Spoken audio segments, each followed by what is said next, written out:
saying that a reader lives 1,000 lives before he dies, and this month of September is all about promoting literacy.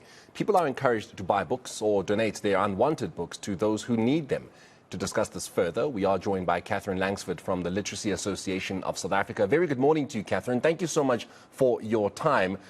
It's yes, the month of promoting literacy and encouraging literacy, but I think it's something that needs to be happening every single month. It's something that we need to, perhaps people aren't going to think about it a lot in December, given that January is when schools start, but then that's probably when we need to be thinking, hey, let's pick up a book, let's read a book. When you have free time, if you're not going out with friends, have a book, read a book, and it's not just something we keep to September. But how important is creating and encouraging that awareness of reading books in this month? I couldn't agree more. Creating a reading culture is just absolutely essential to ensuring that literacy levels are improved and that we really celebrate literacy. And so I would 100% agree. This is not something that we should associate with school only, and we also shouldn't wait until we have, a little bit of time to do it. We can acknowledge that reading happens in our everyday lives for many reasons. And when we begin to celebrate all the various forms of reading that we do, then it changes the focus and we start to celebrate it across the year instead of just in this very special month.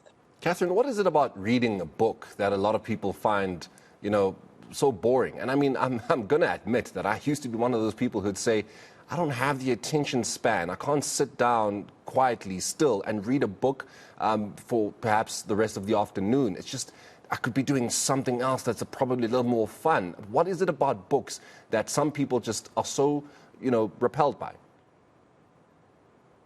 I think there's many factors, many reasons for it. Obviously, our lives these days, we're used to consuming small bite-sized pieces of information, and the thought of reading one text for a long time can be really daunting. But I think also it's super important that we match the right person to the right text, and that's in various forms of reading. And maybe you just haven't found the right book for you yet, or maybe you need to write it so that other people can enjoy it. I think there are many competing priorities. I think we have many things calling at our attention, but also we have to ask why we're not prioritizing reading and why we are choosing other things that are easier to consume and maybe less challenging. And maybe that's something that we can look at in ourselves and work at. And, it doesn't have to be a big, difficult thing. It can be, I'm going to read one novel this year, or I'm going to read one book on a particular issue that I'm keen on, and just celebrating the time, that we have to do that. It can be therapeutic, and it can, most importantly, help with the vocabulary. But what are some of the other benefits of, just picking up a book and reading it? Oh, they are numerous. Of course, just to celebrate our culture and our heritage, that's enormous. So if we're reading local literature, particularly in African languages, that's a huge step forward in acknowledging the importance of our local languages and celebrating them.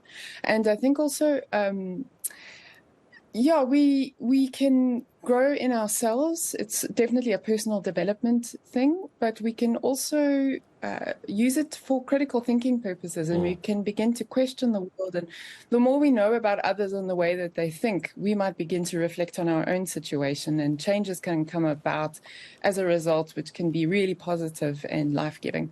Catherine, we can easily sit here and say, just pick up a book, man. The books aren't really all that bad. But then there are kids out there who would say, where am I going to pick up that book, Morena? Where am I going to pick up that book when I'm living in the rural areas, Catherine? So accessibility to literature, accessibility to books, accessibility to any kind of reading material. It's not really there, is it? Yes. And it's a very deep challenge that we're facing in the country at the moment. The affordability of books is probably one of the primary reasons why people are not picking up as many books as they could. And of course, not only books, many other forms of reading material.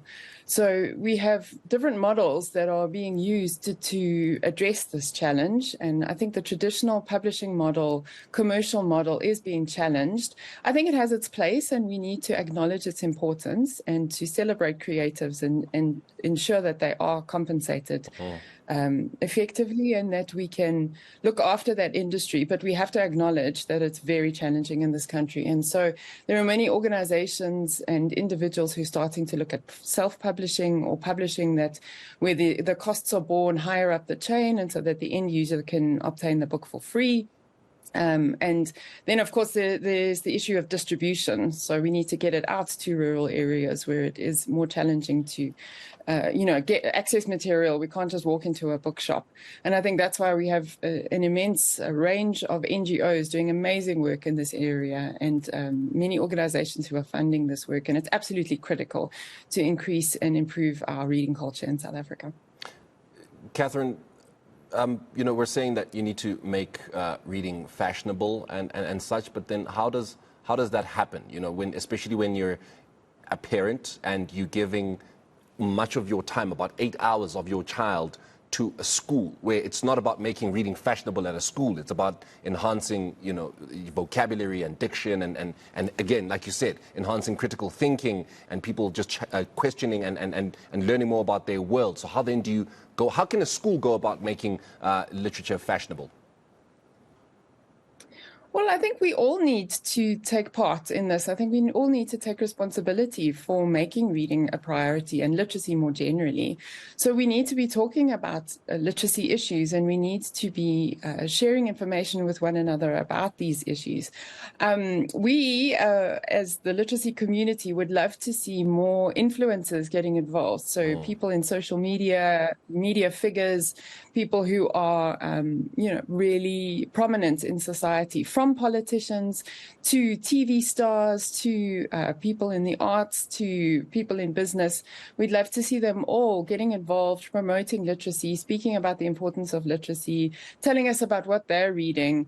And then in individual homes, we need to be sharing with others, in our neighbors, our friends, our people in communities. What are we reading? What's important? What are we learning from it? It's a nationwide challenge, and it's something that we all need to commit to.